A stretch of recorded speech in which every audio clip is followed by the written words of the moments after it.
Welcome to Outspoken, where royal stories aren't told with polished courtly language, but with the full depth of emotion, history, and secrets never before revealed. In today's video, we'll explore a moment that seemed incidental but shook the emotional foundations of a royal relationship. Our story begins on a quiet afternoon at Clarence's house, when Princess Charlotte, the intelligent, spirited, and fearless 9-year-old, happened to step into Queen Camilla's private room. No one could have expected that within that elegant, somewhat cold space lay something powerful enough to bring tears to the eyes of a young royal one.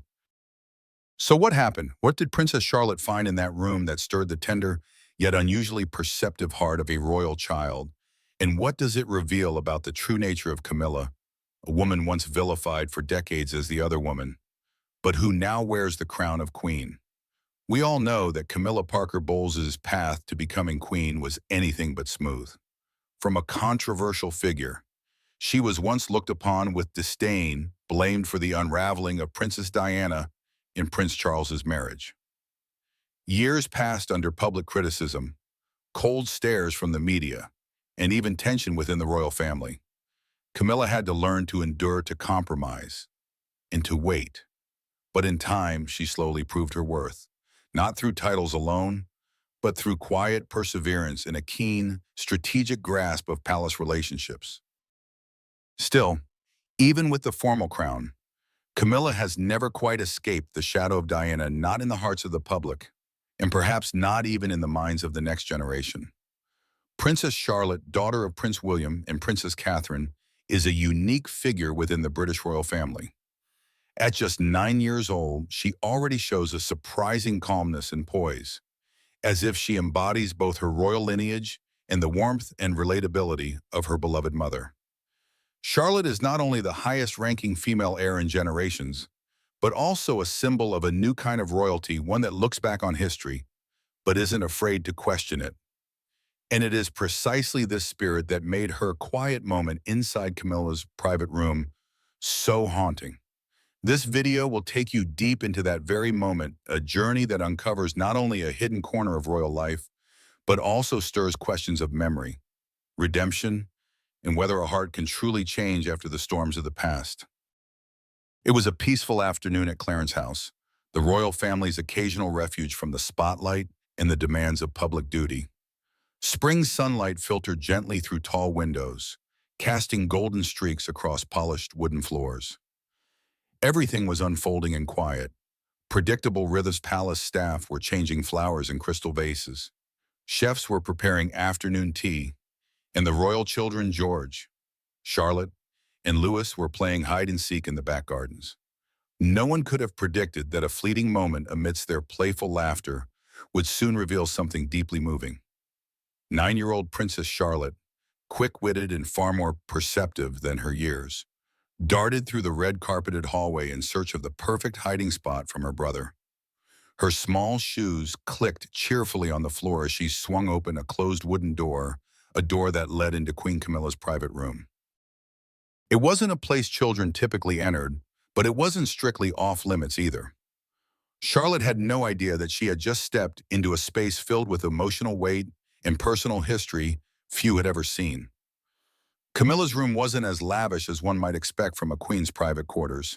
Instead, it held just the right amount of formality, laced with a deeply personal charm framed family photographs, carefully chosen paintings adorning the walls, and oak bookshelves lined with a mix of classic novels and historical tomes.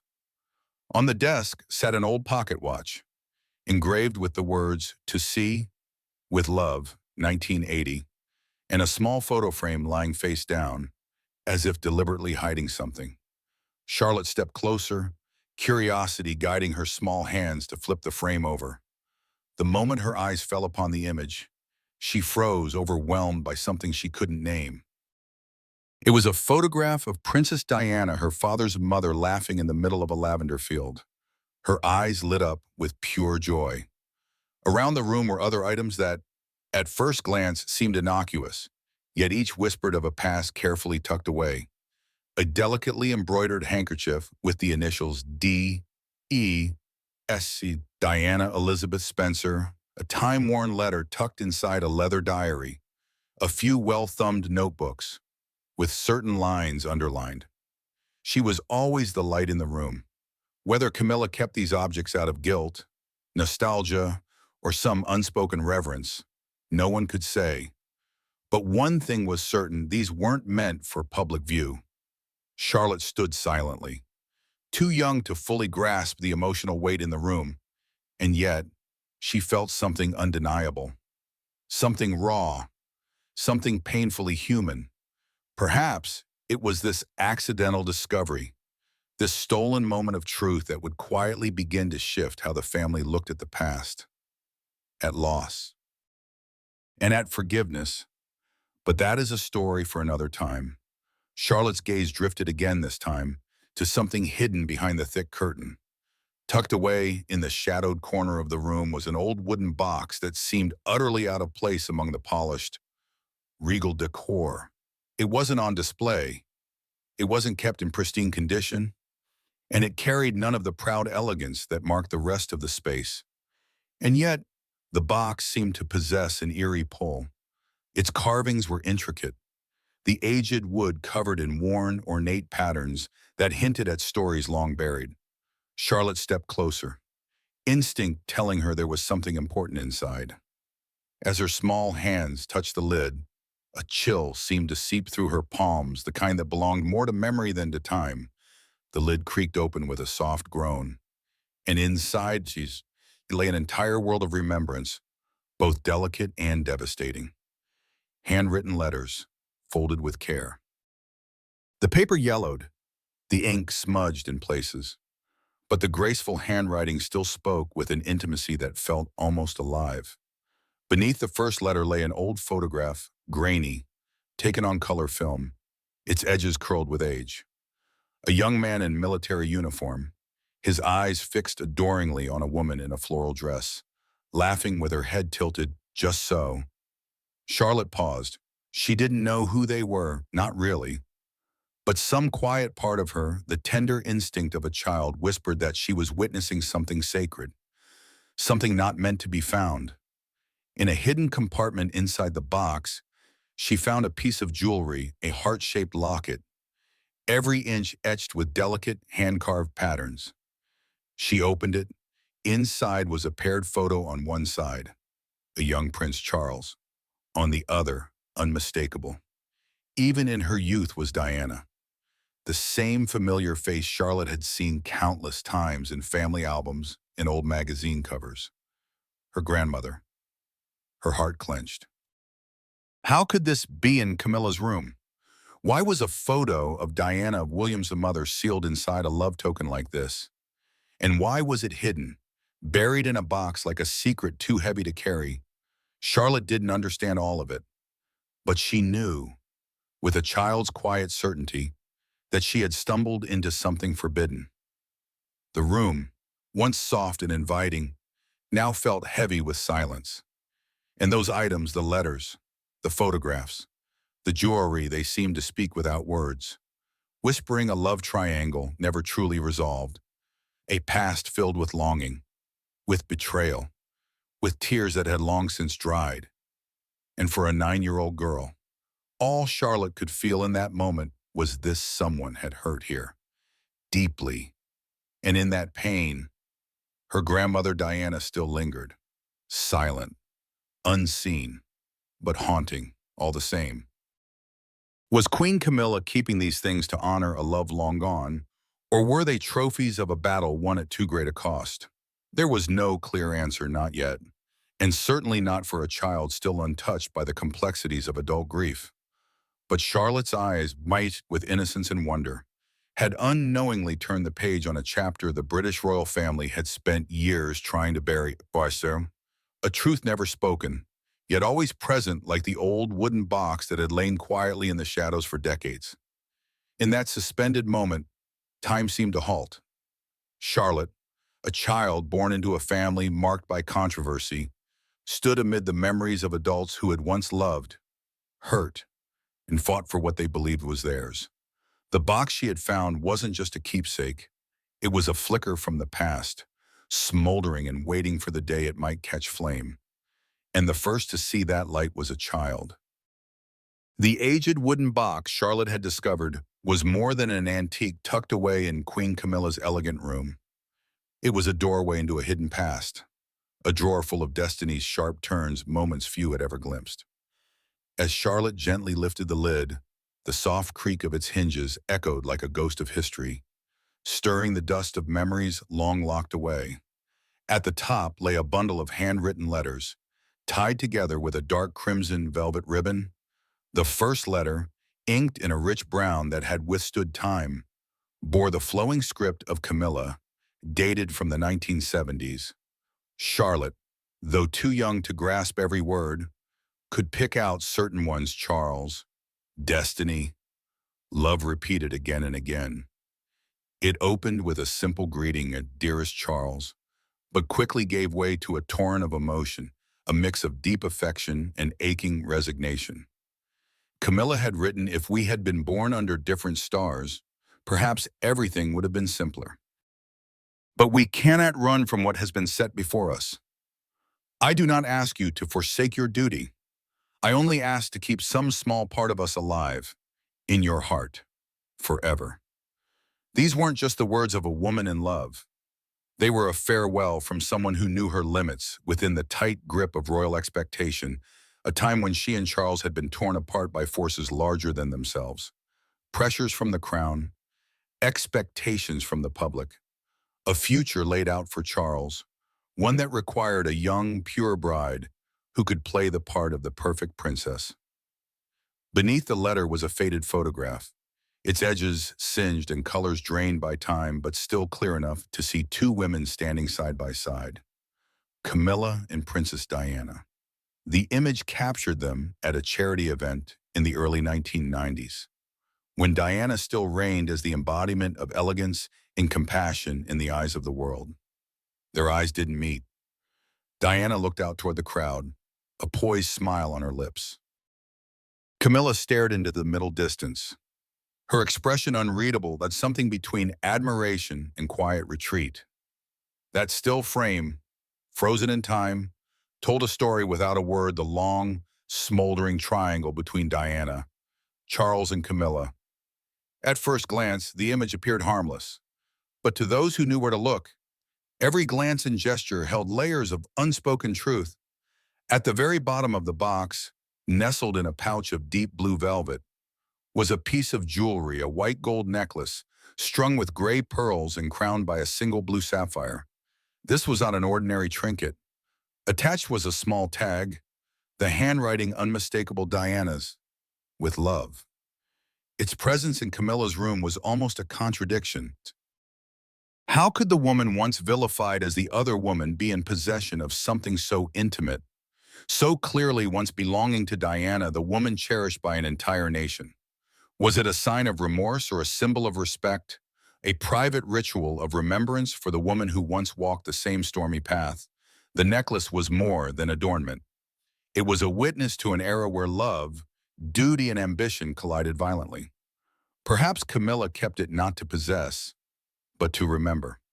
A silent gesture of reconciliation, as if to tell herself, "I was wrong once, but I haven't forgotten. And I honor her, the woman the world once called the people's princess." When Charlotte reached out and gently touched the pendant, she didn't know that her fingers had brushed against a silent chapter of royal history, a secret long buried under the grandeur of the palace. She couldn't understand the full weight of what she'd found. But the quiet sensitivity that only a child possesses allowed her to sense something far deeper, something unresolved, something real. A sorrow unspoken, lingering like a faint echo between the cold, immaculate walls of royalty. In that very moment, Charlotte was no longer just a carefree royal child, running through windswept corridors with laughter on her lips. She became the heir to an unfinished story, an accidental witness to truths never spoken aloud within the ancient stone walls of Windsor. And from that moment on, the old wooden box, so seemingly lifeless, would become more than a container of relics. It would open not only a door to the past, but a portal to unanswered questions. Who would dare to break the silence? Who would retell the story that Britain had only ever heard in fragments? And could it be Charlotte with her clear, untainted eyes that had just glimpsed what was never meant to be seen, who would carry this story forward, not through titles or duty, but through truth, emotion, and quiet understanding? Charlotte sat still on the floor, her gaze locked on the box as if it had opened a gateway into another world. A world she had only ever brushed against through adult whispers, hurried dinner table stories, and flickering images of her grandmother Diana, the glowing icon in books and documentaries. Those fragments of memory had always felt distant, yet draped in a certain aura, something suspended between tragedy and grandeur, between boundless love and immeasurable loss. Now, having seen the artifacts with her own eyes, Charlotte felt a wave rise in her chest, strange, stirring, and powerful. She was only 9 years old, but the heart of a princess is never too young to hear the quiet sob of history. The letter, the photograph, the necklace. They weren't just remnants of another time. They were voices, aching, telling a story long forgotten, or worse, deliberately hidden. She traced her small finger along the cursive lines of the letter, the once white paper now faded to parchment. My dearest Charles, the opening line of a letter written by Camilla to Prince Charles, sometime in the 1870s. The words were simple, but rich with longing and regret. Within each sentence lay the weight of barriers, judgments, and royal obligation. Charlotte reread the words again and again, trying to understand, to imagine how could someone love so deeply, and yet step aside, all for reputation and duty. Her thoughts drifted to her grandmother Diana, the woman once worshipped by Britain like a living saint. A woman who had endured betrayal, endured loneliness at the very heart of what was meant to be a fairy tale. The photograph struck Charlotte most. In the image, Camilla and Diana stood side by side at a charity event. There were no smiles exchanged, no hands gently placed, just two women, sharing the same frame, yet separated by an invisible chasm. Diana's eyes flickered with something suspicion, perhaps while Camilla wore a smile that seemed to shield more than it revealed. There was no need for Charlotte to understand the full history. She simply felt it. Deep within her, she sensed what every child intuitively knows: there had once been wounds here, and they had never truly healed. And then the necklace. As Charlotte picked it up, the chill of the crystal beads against her skin made her shiver. The story went that it had been a birthday gift from Charles to Diana, a piece she had worn only once before tucking it away in her wardrobe. Now it lay in Camilla's possession, and somehow it had passed into Charlotte's hands, as though part of an unspoken rite. Was it a symbol of reconciliation or a lingering trace of love left unfinished? Charlotte couldn't say. But she knew one thing: it wasn't just jewelry. It carried memory. It carried sorrow. And perhaps it carried forgiveness. She clutched the necklace tightly, as if it were a thread connecting generations, women who had loved, who had been hurt, who had each tried to find their place within the rigid confines of royal life. Charlotte did not cry, but her eyes grew red and misty. For the first time in her life, she no longer felt like a child. She had taken a step, a long one, into the swirling heart of her family's history, a place where love and power danced in fragile balance, always shadowed by sacrifice, always haunted by secrets. And then, as if moved by instinct, Charlotte gently placed everything back into the box. She knew she wasn't ready to speak to anyone about this, not yet. But a seed had been planted. A seed of awareness, of curiosity, and perhaps, one day, of truth. The oak door gave a soft click, a quiet sound, but sharp enough to make Charlotte flinch. She turned around quickly, eyes wide with worry, and met the familiar figure of Queen Camilla standing in the doorway. In Charlotte's hands was the box, the one filled with memories so personal, so guarded, that even King Charles was the only soul Camilla had ever shared it with. The air in the room seemed to freeze. Camilla stood still for a moment, her eyes flashing first with surprise, then settling into calm, the kind of composed stillness that hides an inner tremble. "Charlotte," Camilla said gently, unable to mask the hint of astonishment in her voice. "When did you come in?" Charlotte lowered her head. Her voice was barely more than a whisper. I, I'm sorry. I didn't mean to." There they stood face to face. A queen who had once been the most controversial woman in modern royal history, and a young princess just beginning to step into the hidden chambers of her family's legacy. Camilla walked slowly toward her. Her gaze drifted to the half-open letter and the faded photograph, the one of her standing beside Princess Diana. For a fleeting moment, she seemed transported, drawn backward into the chaos of decades past, when her presence in King Charles's life was both fiercely protected and violently exposed. No anger, no scolding, no panic. Camilla sat down, gently pulling a chair close to Charlotte. She exhaled long and quiet, as though she'd been waiting for this moment for a very long time. "Perhaps," she murmured, "it's time you knew a little more of the truth." The look she gave the child was not that of a monarch wielding authority, but of a woman worn by time, holding on to old scars that had never truly healed. And there, in that quiet room surrounded by faded photographs, letters from a lifetime ago, and a necklace that had once belonged to the woman the world mourned, Camilla began to speak. It wasn't just a story of love and loss and fate. It was a confession, one offered not to the public, not to the press, but to the clear eyes of a child who carried the blood of both women. Charlotte sat in the armchair by the window, the afternoon sun slicing through the curtains, falling softly across her silent, attentive fate. Across from her sat Queen Camilla, usually composed, often unreadable now, with the faintest quiver near the corner of her eye. The room held its breath as she spoke, her voice barely above a whisper, as though afraid her own words might shatter the fragile stillness. "Charlotte," she began, "you found the box I thought I'd never have the courage to open again." Her eyes rested on the necklace in Charlotte's lap, a simple chain, adorned with a single sea blue stone, the exact color of Diana's legendary eyes. The queen drew in a deep breath, then continued. Her voice trembled, laced with remorse. "Back then, people only saw one Camilla, the one in the tabloids, in the cruel headlines. They didn't know how afraid I was, how often I stepped back, how long I stayed silent, believing that my presence only brought pain." Charlotte listened, eyes wide. She had heard bits and pieces of her grandmother Diana, of Camilla, of the painful tangle that had once gripped the royal family. But this was the first time she heard it from Camilla herself. No excuses, no spin, just the truth. Camilla spoke of the years when the public loathed her, when she was branded the other woman who broke the fairy tale.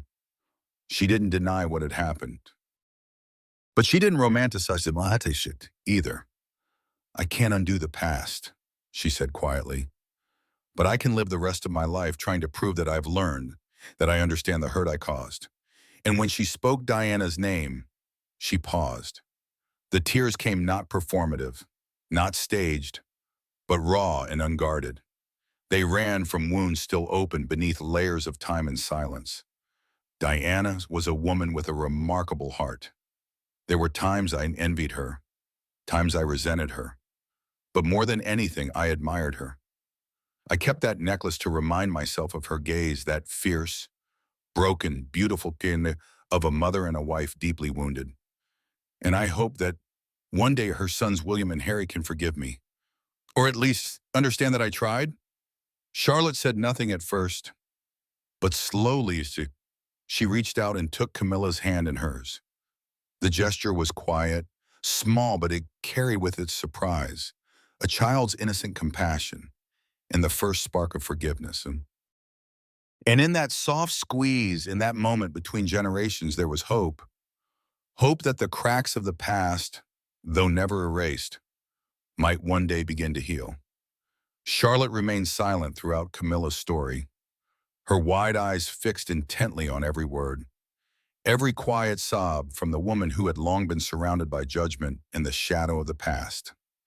In those clear eyes was the curiosity of a child, a growing sense of compassion, and the first flickers of reflection from a young princess beginning to understand the complexity of human emotion. When Camilla spoke of the necklace, a symbol of remorse and reverence for Diana, Charlotte instinctively tightened her grip. It was the necklace of the grandmother she had never met, yet somehow always felt close to, through photographs and whispered stories from her parents. And now, that keepsake was in the hands of the woman who had once been blamed for her grandmother's sorrow. The feeling that swelled inside Charlotte wasn't anger. It was something deeper, a quiet understanding beginning to take root. Charlotte looked up and spoke slowly, her voice soft but steady. "I've always been proud of Grandma Diana, but I think if she were still here, she'd want everyone to be happy." Those words, spoken by a child with only a handful of years behind her, struck like a bell in the stillness and brought fresh tears to Camilla's eyes. "I know Grandma was hurt," Charlotte continued, "but I can see that you've tried. Thank you for staying with Granddad all this time." The words "thank you" cracked the wall that had long stood between two generations, and when Charlotte stepped forward and gently wrapped her arms around Camilla, that wall came tumbling down. No one said anything else. No more words were needed. In that brief but heartfelt embrace, there was forgiveness. There was sorrow too tender to name. And there was a quiet, flickering hope that the wounds of the past, while never fully erased, might finally begin to heal. In that moment, Charlotte, with her blend of innocence and wisdom beyond her years, became an invisible bridge between past and present, between Diana and Camilla, between grief and reconciliation. It all began with a forgotten necklace, once thought to be no more than an old piece of... But in the end, it became the key that opened the door to an honest and profound conversation between two royal generations. That necklace was not just a keepsake, it was a symbol of a fractured past, of unspoken pain, of wounds that had never quite closed between two women who once stood on opposite sides of history. Yet it was Camilla's tears as she spoke Diana's name and Charlotte's silent forgiveness, expressed through a single embrace that transformed the moment into something greater, a rare act of reconciliation within the often harsh theater of royal life. Charlotte, still only a young girl, possessed a sensitivity and maturity beyond expectation. She didn't allow herself to be swept away by anger or judgment. Instead, she became a quiet force, a bridge between a painful past and a future that just might offer healing. She embodied a new generation of royals, one not only burdened with duty, but gifted with the ability to listen, to feel, and to bring light into the shadows. In a world where prejudice, mistakes, and sorrow are so often handed down from one generation to the next, this story is a reminder things can change if we have the courage to face the truth and open our hearts to one another. Forgiveness is not weakness. It is a quiet, enduring strength. And sometimes, something as simple as a child's embrace is enough to begin rewriting a family's story, perhaps even the story of a monarchy. If this story moved you or stirred something within, feel free to share your thoughts in the comments below. Let's take a moment to reflect on the untold chapters of the British royal family, where even those who seem distant and untouchable wrestle with emotions as deeply human as our own. Because sometimes it's the smallest relics that open the door to the grandest stories of love, loss, and the quiet power of forgiveness.